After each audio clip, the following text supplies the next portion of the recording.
Bu bizning Greenleaf korporatsiyasining jasmin choylari, ko'k choylari. Buni toza suvga, mana qaynoq suvga damlab qo'yamiz. Va buni olib qo'yamiz. Mana ikkita stakanga bir xil suv solib olganmiz.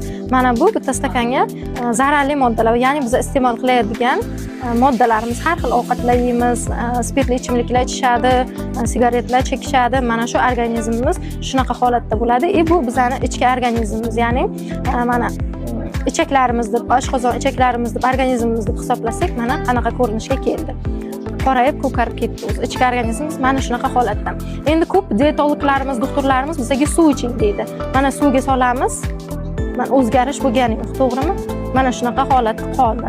Qancha suv ichsangiz ham organizm tozalanmaydi. Lekin bizani mana Greenleaf korporatsiyasining choylariga solamiz buni. Solamiz choylarga. Постоянно bizani mana shu choylarimizdan ichib yuring va organizm mana qanaqa